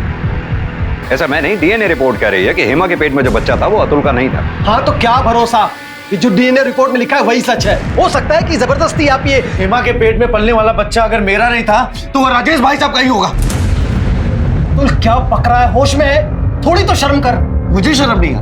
अरे आपको शर्म आई थी, भूल गए आप? जब हेमा प्रेग्नेंट नहीं हो रही थी तो आते जाते कैसे ताला देते थे। और उस दिन भाई साहब जब मैं ऑफिस जा रहा था, अरे तब तो हद कर दी थी आपने। अरे अतुल, हाँ भैया। 6 साल हो गए तेरी शादी को, है? कुछ बच्चे के बारे में सोच रहा है? सब नहीं होता है तो मुझे बोल, मैं करता हूँ। अतुल, वो बच्चा राजेश का भी नहीं हो सकता। अगर ऐसा होता तो डीएनए रिपोर्ट में राजेश का भी डीएनए 50% मैच होता। हेमा के बच्चे का बाप कोई और ही था। सुन लिया ना अतुल, पड़ गई ना आप कलेजे में ठंडक। ने आज अपने बड़े भाई को सबके सामने बेइज्जत कर दिया, वो भी उस भाई को जिसने कभी तुझे अपना छोटा भाई नहीं समझा बल्कि हमेशा अपना बेटा माना। सर, ये अतुल अपनी बीवी के प्यार में अंधा हो चुका था। इसे तो ये तक नजर नहीं आया कि इसकी बीवी कहां मुंह मारती फिर रही थी। क्या मतलब? सर, हमारी कॉलोनी में यहीं आगे एक कपल रहता है, जया और अश्विन। हेमा उनके घर घंटों बिताती थी।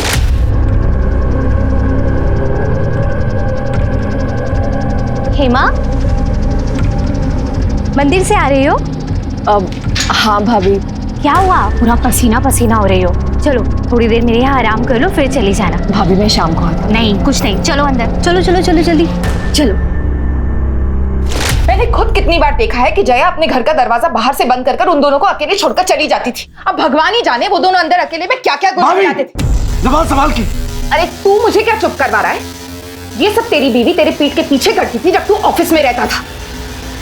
सर, अभी जब हेमा प्रेग्नेंट हुई थी उसी के आसपास जया भी प्रेग्नेंट हुई थी, लेकिन कहते हैं ना भगवान सब देखता है। अभी 1-2 दिन पहले उस कमीनी जया का बच्चा भी गिर गया। ताला लगा हुआ है यहाँ, कोई है क्या आसपास? देखो सर, ये इस एरिया का वॉचमैन है। ये घर क्यों बंद है? घर वाले कहाँ हैं? क्या जाने साहब, जया भाभी का बच्चा पैदा होते ही गुजर गया। 3 तारीख को गए थे दफनाने के लिए, उसकी अगली सुबह से ताला जड़ा हुआ। ठीक है, तुम जाओ। Okay sir. शुक्ला सर, ये जया और उसके हस्बैंड का फोन नंबर पता करो। दोनों के call records, mobile location records सब पता करो। दोनों के फोन सर्वेलेंस पे डालो, पता करो ये दोनों हैं कहाँ पर। शुक्ला, अगर उर्मिला सच बोल रही है तो हेमा और उसके बच्चे के कत्ल में ये अश्विन एक अहम संदिग्ध है। पर एक बात समझ में नहीं आई, हेमा ने खुद महेश और विमला दाई से ये क्यों कहा कि उसके पेट में बेटी पल रही है जबकि उसके पेट में बेटा पल रहा था? उसे किसने गलत इंफॉर्मेशन दी होगी जिसकी वजह से वो अबॉर्ट तक करवाने पहुंच गई? अब उसके बच्चे का बाप है कौन? अश्विन या फिर कोई और? सर, अतुल के कॉल रिकॉर्ड्स में एक नंबर मिला जिस पर उसकी अक्सर बातचीत होती है। किसका नंबर है?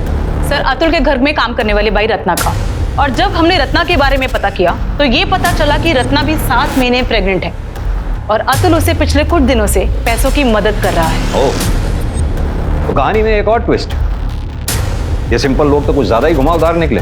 चलो इस रत्ना से भी पूछताछ कर लेते हैं कि उस पर इतनी मेहरबानी किस लिए। हाँ साहब, ये सच है कि मैं मिश्रा जी के वहाँ मेड का काम करती हूँ। अतुल साहब तो भगवान समान है। उन्होंने मेरी हालत देखकर खुद ही बोल दिया कि तुम आराम करो और तनख्वाह घर में ही मिल जाएगी। इसी हालत की वजह से अतुल तुम्हें तनख्वाह दे रहा था या फिर वजह कोई और थी? या फिर इसलिए दे रहा था क्योंकि तुम अतुल के बच्चे की माँ बनने वाली हो? ये कौन बोल दिया साहब? हम गरीब हैं, हमें तो कोई भी कुछ भी आके बोल देता है। लेकिन उस भगवान समान आदमी पर कीचड़ मत उछालिए। वो तो हेमा दीदी को इतना प्यार करते हैं कि किसी की तरफ नजर उठाकर भी नहीं देखते। प्यार करते थे, अब ना तुम्हारी हेमा दीदी रही और ना ही उसका बच्चा, क्योंकि दोनों को रास्ते से तुमने हटा दिया ताकि तुम अतुल की जिंदगी में शामिल हो सको। सच है ना ये बात? क्या हेमा दीदी नहीं रही? ये तो मुझे नहीं पता साहब। मैं तो कई महीने से घर से बाहर भी नहीं निकली। पर ये सब कैसे और कौन किया? सब कुछ तो ठीक चल रहा था। हमें याद है हेमा दीदी जब पेट से थी तो अतुल साहब को डर था कि कहीं उनकी बेटी ना हो जाए। और साहब, अतुल साहब को पता था कि हमारे पहले से 2 बेटे हैं और वो कुछ महीने पहले हमारे पास आए। रत्ना, अगर इस बार भी तुझे बेटा हुआ और हेमा को बेटी, तो क्या हमारी बेटी के बदले तू अपने बेटे को देगी?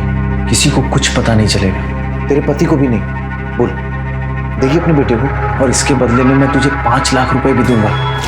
फिर जब तुम्हें यह पता लगा कि हेमा के बेटा होगा, तुम्हें 5 लाख रुपए जाते हुए नजर आए, इसलिए तुमने हेमा और उसके बच्चे को रास्ते से ही हटा दिया ताकि अतुल की जिंदगी में ना सिर्फ तुम्हारा बच्चा और तुम भी आ जाओ। नहीं साहब, जितना आप बोल रहे हो उतना तो दिमाग भी नहीं है हमारे पास। कसम से साहब, हमने हेमा दीदी को नहीं मारा। Excuse me sir. बोलो mister. Good, very good sir. Jay और अश्विन पकड़े गए।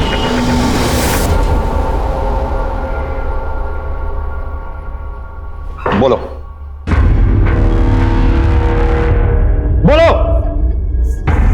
सर, मेरी पहली शादी में मेरा तलाक हो चुका था। मेरे पहले पति ने दोनों बच्चों को अपने पास ही रख लिया था। उसके बाद मैं अश्विन से मिली और हम दोनों ने शादी कर ली, जबकि मैं मेरी पहली शादी में ही अपनी नसबंदी करा चुकी थी। सर, मुझे तो नहीं, लेकिन अश्विन को अपना बच्चा चाहिए था, जो मैं उसे नहीं दे सकती थी। फिर मुझे हेमा और उसके हालात के बारे में पता चला। मुझे पता चला कि अतुल के लो स्पर्म काउंट की वजह से वो कभी माँ नहीं बन सकती है। फिर हमारे बाबा जी ने हमें बताया कि हमारी किस्मत में बच्चा है, लेकिन वो हमें हेमा के ज़रिए मिल सकता है। इसलिए फिर मैंने हेमा से धीरे धीरे दोस्ती बढ़ाई।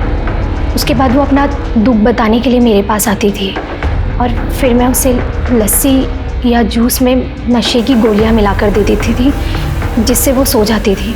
और उसके बाद अश्विन उसके साथ संबंध बनाते थे इस उम्मीद में कि वो हमें हमारा बच्चा देगी, वो बच्चा जिसे वो अनजाने ही हमारे लिए पैदा करेगी। फिर हेमा ने एक दिन मुझे बताया कि वो बिना IVF ट्रीटमेंट के नेचुरल तरीके से प्रेग्नेंट हुई है। तो हम समझ गए थे कि वो बच्चा अश्विन का ही है। उसके बाद हमने अपना प्लान आगे बढ़ाया और फिर मैंने भी सबको बोला कुछ दिन में कि मैं भी अब प्रेग्नेंट हूँ।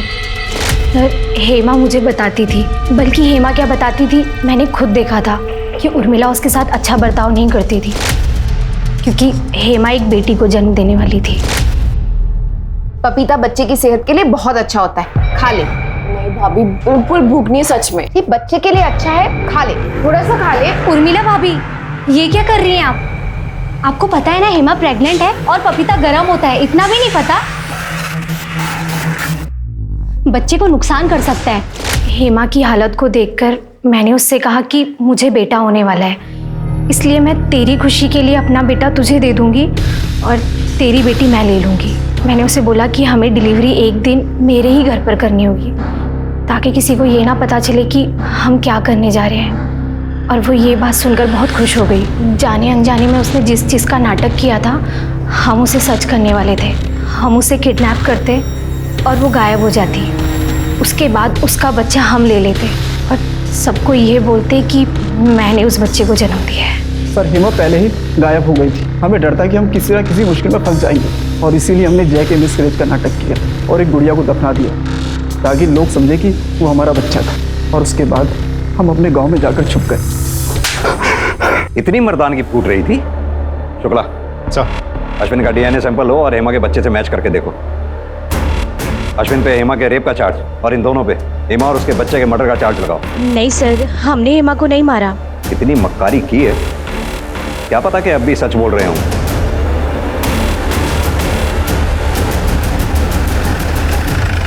सर, जैसा आप सोच रहे हैं वैसा कुछ भी नहीं है।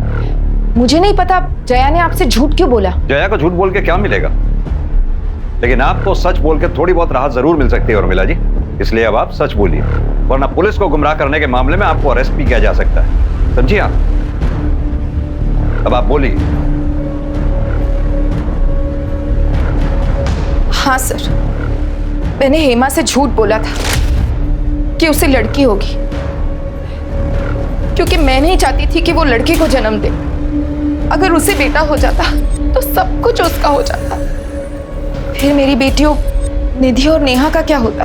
पहले इनकी कोई कदर नहीं, उसके बाद तो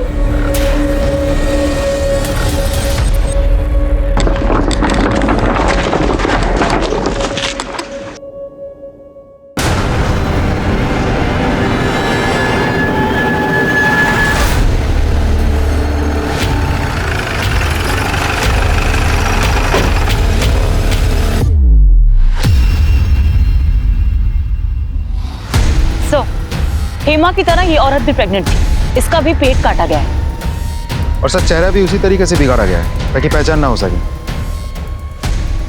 अगर चल क्या रहा है, कौन है जो प्रेग्नेंट औरतों को इतनी बेरहमी से मार रहा है?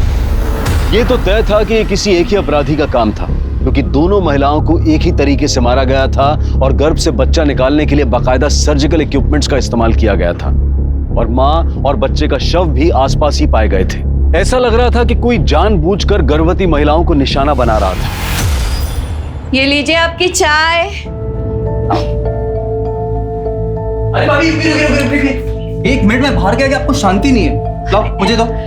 डॉक्टर ने आपको मना किया ना, अंकुश भैया का जो भी काम है मैं करूंगा। मुझे बताओ। मिलिंद, अरे उसका काम उसे करने दे, तू अकेले क्या क्या करेगा? क्या क्या कर सकता हूँ उसकी लिस्ट मैं आपको बाद में दूंगा। मैं जा रहा हूँ फिलहाल मार्केट आपके लिए फ्रेश सब्जियां लेने के लिए और आपके लिए फ्रूट्स लेने के लिए। तब तक आप यहाँ बैठेंगे, ठीक है? आइए आराम से आराम से आराम से आराम से। और इनका ख्याल आप रखेंगे, ठीक है? ठीक है। कूड़े के पास जिस औरत की डेड बॉडी मिली थी उसकी फोटोग्राफ आसपास के पुलिस स्टेशन में भेज दी ना? जी सर। साहब मेरा नाम गणेश है साहब। मेरी जोरू कल सुबह से गायब है साहब। दोनों बेटों को बोलकर गई थी कि घंटे भर में काम से वापस आ जाएगी और अभी तक लौट कर नहीं आए साहब। अब तो उसका फोन भी बंद आ रहा है साहब। नाम क्या है तुम्हारी बीवी का? रत्ना। रत्ना? जी। फोटो वगैरह है? जी। ये देखिए सर। और कोई निशानी? साहब उसके हाथ पे गुदा भी हुआ है यहाँ पे।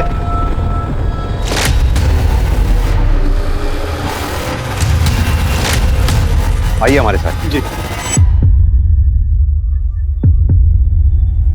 रत्ना, रत्ना ये क्या हो गया तुमके रत्ना? रत्ना की बॉडी के साथ एक बच्चे की भी बॉडी मिली। रत्ना को भी ठीक उसी तरह से मारा गया था जैसे कि हेमा को। रत्ना भी हेमा की तरह प्रेग्नेंट थी। अर्जेंट बेसिस पे रत्ना के कॉल रिकॉर्ड्स और मोबाइल लोकेशन रिकॉर्ड्स निकलवा पता करो उसके मोबाइल की लास्ट लोकेशन क्या थी। ये जो भी है, इससे पहले कि वो दूसरी प्रेग्नेंट लेडीज को अपना शिकार बनाए, हमें उस तक पहुंचना होगा। क्या रत्ना के मर्डर की वजह उसकी प्रेगनेंसी थी या फिर कुछ और? इधर अश्विन और जया पाटिल की बात सच साबित हो गई। मिसकैरेज का नाटक करके उन्होंने गुड़िया ही दफनाई थी, ये बात पुलिस इन्वेस्टिगेशन में साफ हो गई। फिर सवाल ये उठता है कि अगर अश्विन और उसकी बीवी निर्दोष हैं, तो गर्भवती औरतों का पेट चीरकर निकाले गए अजन्मे बच्चों के केस में दोषी कौन है? इन दोनों औरतों के साथ क्या और क्यों हुआ? सर 100%। ये देखिए, रत्ना के मोबाइल की लास्ट लोकेशन शताब्दी नगर दिखा रहा है, विमला दाइमा के घर के पास, जो कि हेमा की भी लास्ट लोकेशन थी। सर आज तक हमें ना हेमा का मोबाइल मिला और ना ही रत्ना के मोबाइल के बारे में कुछ पता चला। सर इतना सब कुछ महज एक इत्तेफाक नहीं हो सकता। चलो शुक्ला। सर क्या रत्ना मर गई? कैसे? और साहब अगर रत्ना मर भी गई है तो इसमें हमारी क्या गलती है? आपने मेरा घर क्यों उलट पुलट कर रखा हुआ है? रत्ना के फोन की लास्ट लोकेशन के मुताबिक रत्ना का फोन यहीं पे स्विच ऑफ हुआ है। अब आप ये मत कहिएगा कि उस वक्त बिजली नहीं थी, क्योंकि बिजली उस वक्त उस दिन भी थी। हाँ तो साहब हमने कब कहा कि यहाँ बिजली नहीं थी या रत्ना यहाँ नहीं आई थी? आई थी वो जांच करवाने के लिए, फिर चली गई। कहाँ चली गई? अब ये हमें कैसे पता साहब? सर ये देखिए, एक नहीं तीन फोन मिले और तीनों के तीनों स्विच ऑफ। किसके फोन है ये? जी वो हमारे बेटे के हैं, उसको अलग अलग फोन रखने का शौक है। थैंक यू सो मच भाभी, रिफ्रेश कर दिया जो उसने, इसकी बहुत जरूरत थी। शुक्ला सर, हेमा का नंबर डायल करो।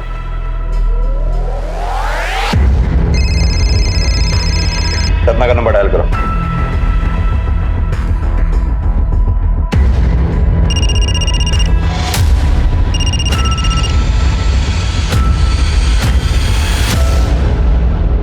सब मिलिंद नाम है उसका। वो डॉक्टर बनना चाहता था। मैं भी ये सुन के बहुत खुश हुई थी कि बेटा डॉक्टर और माँ दाई माँ, सब बढ़िया चलेगा। और उसने 3 बार पेपर दिया और तीनों बार फेल हो गया, पर उसने हिम्मत नहीं हारी थी। उसने बोला कि माँ देखना, एक दिन ज़रूर डॉक्टर बन के दिखाऊंगा। अभी तो सर्जरी भी तो करूंगा ना, है ना? आराम से आराम से। प्रैक्टिस करूंगा तो डॉक्टर क्या, सर्जन भी बन जाऊंगा। मैंने सोचा ये भी ठीक है, कोई अपनी माँ के पेट से थोड़ी ना सीख के आता है। तभी से उसने डॉक्टरों वाले सारे औजार इकट्ठा करना शुरू कर दिए। कैंची, छुरी, ब्लेड, सब कुछ। मिलिंद है कहाँ पर? भगवान जाने सब कहाँ मिलेगा। सुबह जाते वक्त सिर्फ इतना ही बोल के गया था कि अम्मा आज प्रैक्टिस है। प्रैक्टिस? जी। मिलन का नंबर दो हमें। नंबर दीजिए जल्दी। सब चिल्लाने से क्या होगा, हमको नहीं याद उसका नंबर। फोन दीजिए अपना। शुक्ला, मिलन का नंबर याद। हेलो, हाँ, मैंने अभी अभी आपको एक नंबर भेजा है। मुझे तुरंत उस नंबर की लाइव लोकेशन चाहिए।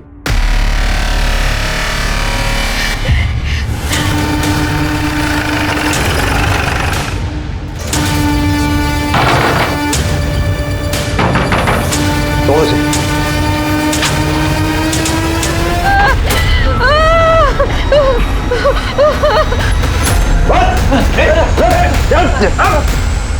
चिंता मत कीजिए, आप ठीक है ना? बहुत हो गई तेरी डॉक्टरी, बाकी की सर्जरी अब जेल में करना है। क्या है? तुम चैन से या प्रैक्टिस भी नहीं करने दे रहे हो। उठिए। सॉरी भाभी, मैं आपकी मदद नहीं कर पाया। आपको किसी और डॉक्टर के पास जाना पड़ेगा। इनसे ज्यादा मदद की जरूरत ना तुझे। चल तेरी मदद करते हैं, चल। अगर आप बीच में नहीं घुसते तो मैं अब तक सर्जरी कर चुका होता और मनीषा भाभी एक हेल्दी बच्चे को जन्म दे चुकी होती। इस बार मेरा एक्सपेरिमेंट पक्का सक्सेसफुल होता, पर आपने खराब कर दिया, मेरा ऑपरेशन रोक दिया। हेमा को क्यों मारा? मारा? मारा नहीं सर, मैंने तो उसकी मदद की थी। वो मेरी माँ के पास आई थी बच्चा अबॉर्ट करवाने के लिए। मेरी माँ ने मना कर दिया तो मैंने सोचा मैं उसकी मदद कर देता हूँ और फिर मैंने उसका पीछा किया। क्या बोला दाई माँ ने? यही कि तुम मेरी मदद नहीं कर पाएंगी। खैर छोड़, अब जो होगा देखा जाएगा। ऐसे कर तू घर चल, मैं थोड़ा सा बाजार होके आती हूँ। ठीक है दीदी।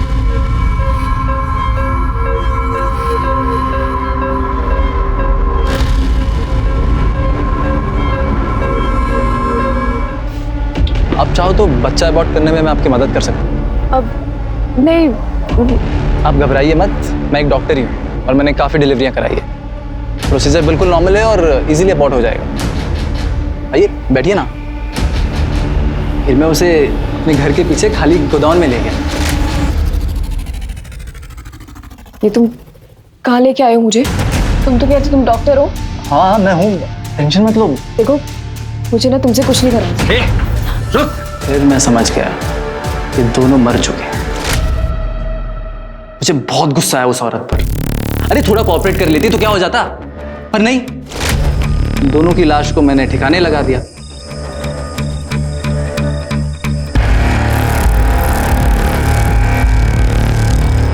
हेमा से पहले वैशाली का मर्डर किया था ना? मर्डर नहीं, सर्जरी। एक्चुअली वो मेरा पहला एक्सपेरिमेंट था।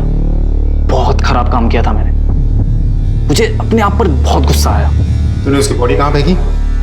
उसकी बॉडी मैंने नदी में फेंक दी थी।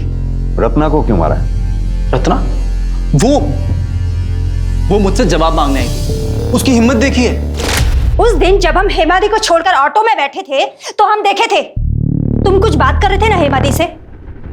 सच बताओ, तुम ही ने मारा ना हेमादी को? सच बता दो, नहीं तो हम पुलिस के पास जाएंगे, फिर वही निपटेंगे तुमसे। सच जानना है ना तुम्हें? हाँ। तो आओ देखो। तुम ये कहाँ ले आए मुझे? काश मैं उन्हें यादगार के तौर पे अपने साथ रख पाता, पर कोई बात नहीं। याद के तौर पे मैंने उनके मोबाइल रख लिए। शुक्ला, अब तुम इसकी ऐसी सर्जरी करो ये चाहे भी तो कभी यहां से बाहर ना निकल सके।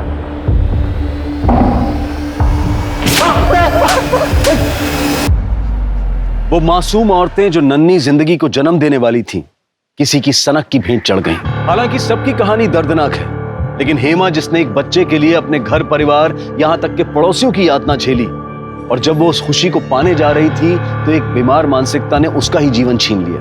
एक ऐसे व्यक्ति ने जिसका उससे दूर दूर तक कोई संबंध नहीं था। जिंदगी की होड़, समाज और इच्छाओं के दबाव में इतना भी ना आए कि हेमा की तरह खुद जुर्म का शिकार बन जाए, और ना ही मिलिंद की तरह ख्वाहिशों के नाम पर पागलपन पाले। अब मैं अनूप सोनी आपसे विदा लेता हूं। फिर मुलाकात होगी क्राइम पेट्रोल सतर्क के ब्लैक हेडलाइंस अध्याय में एक और नए केस के साथ। और याद रखें, क्राइम और आपके बीच में सिर्फ इतना फर्क है कि आप कितने सतर्क हैं। सतर्क रहें, सुरक्षित रहें। जय हिंद। इस तरह के और भी एपिसोड देखने के लिए हमारे चैनल को सब्सक्राइब करें और बेल आइकन दबाना ना भूलें।